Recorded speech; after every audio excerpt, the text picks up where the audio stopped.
日本史畠山重忠の乱。従来から畠山重忠親子は牧の方が北条時政に讒言したことによって誅殺されたというのが一般的であった。ところが実は北条義時が時政を追放して、さらに武蔵の国の権限を独占するために行った綿密な計画である可能性が非常に高いのである。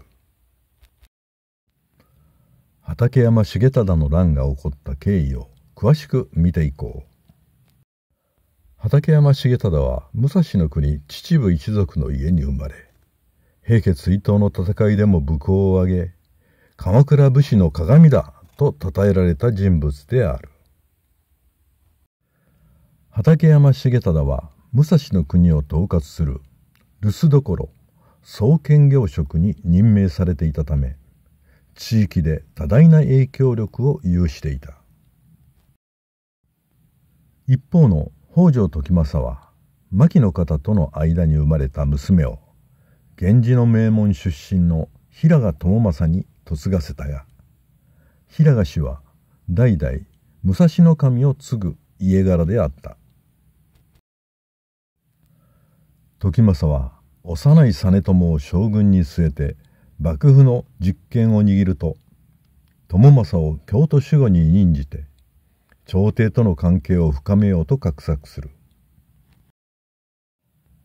1203年建仁3年に京都警護のために上洛した朝雅に代わり、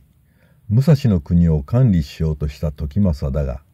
畠山重忠の権限が強く、さまざまな場面で手を焼いたようである。時政は武蔵の国の御家人たちに同年10月に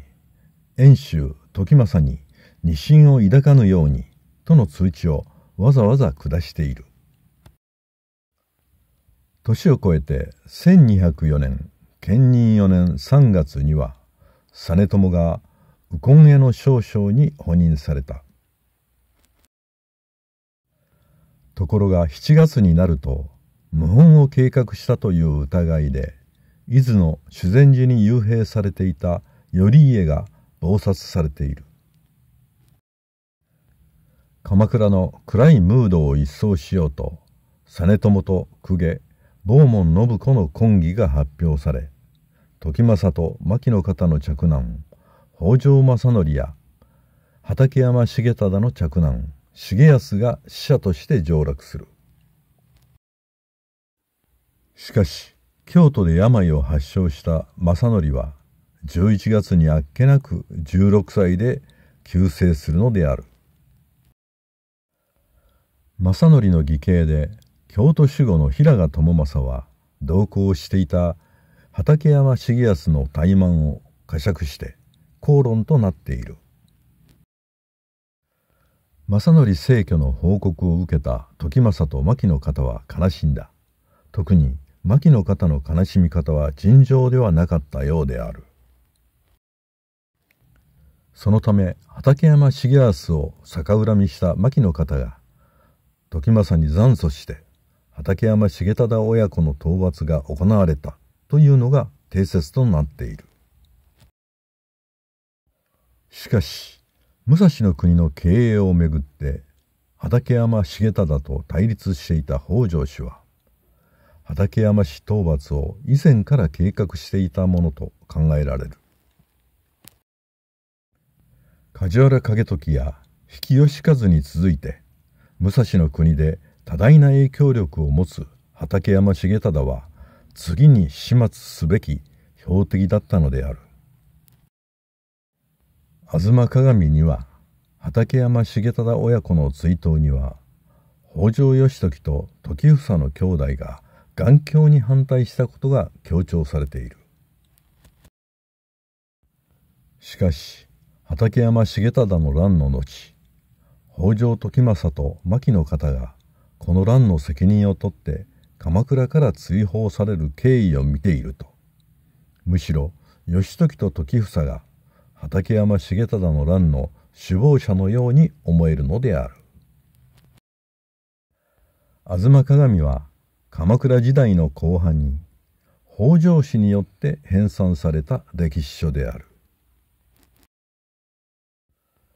そのため北条氏に有利なように記述されている部分が多いが、特に北条氏の徳宗家についてはことさら都合よく書かれている。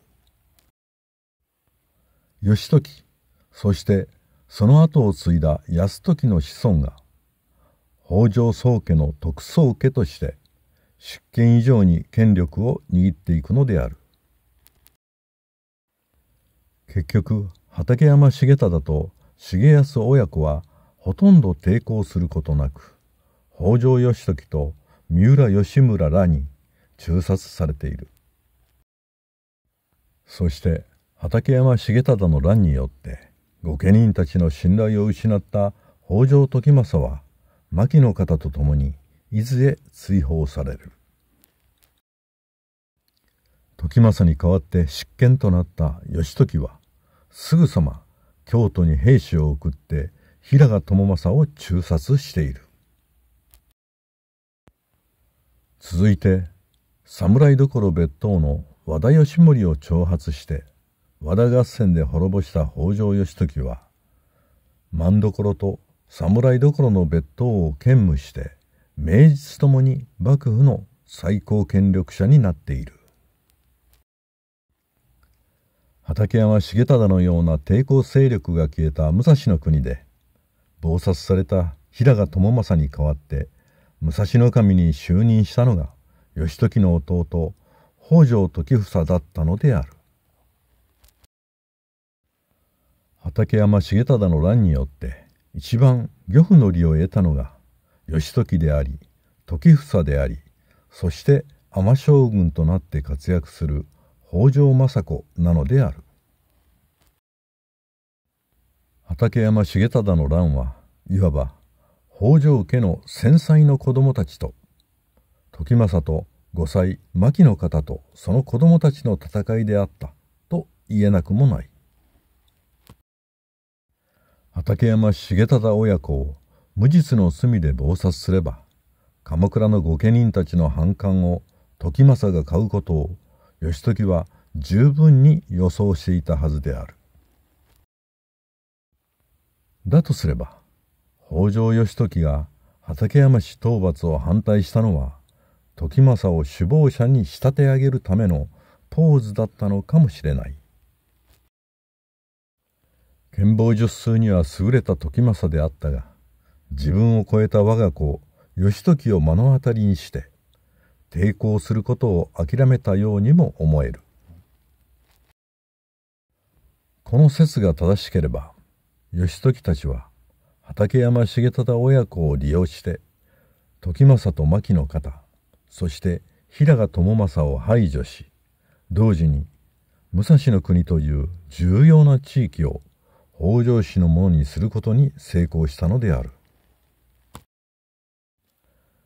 義時が政子と協力して史上初めて